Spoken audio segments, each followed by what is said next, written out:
ناظرین السلام علیکم۔ ناظرین آج ہمارا سبجیکٹ ہے عبد القادر جیلانی۔ شیخ عبد القادر جیلانی، شیخ عبد القادر جیلانی پیدائش ان کی ہے 17 مارچ 1078، وفات ہے ان کی 12 فروری 1166، جنہیں محی الدین، محبوب سبحانی، غوث الثقلین اور غوث الاعظم کے القابات سے بھی جانا جاتا ہے، جو سنی حنبلی طریقہ کے نہایت اہم صوفی شیخ اور سلسلہ قادریہ کے بانی ہیں۔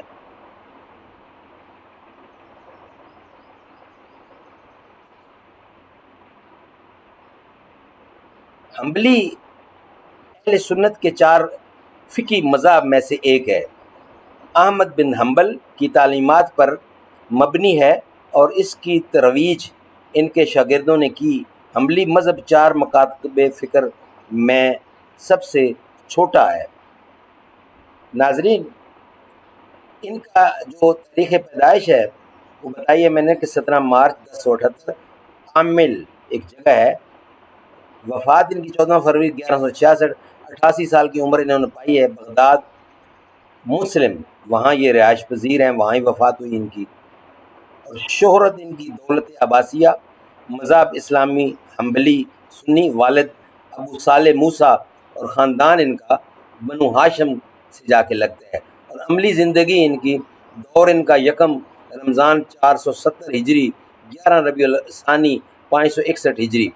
استاد ان کے ابو سعید مبارک ابن عقیل، نمایاں شاگرد شعیب ابو مدین، پیشہ شاعر فقی صوفی، پیشہ ورانہ عربی زبان، وجہ شہرت سلسلہ قادریہ، مؤثر ابو حامد غزالی، ابو سعید مخزومی، اور متاثر ان سے ہوئے ہیں صلاح الدین ایوبی، شیخ رزاق علی گیلانی، شہاب الدین عمر سہروردی اور معین الدین چشتی۔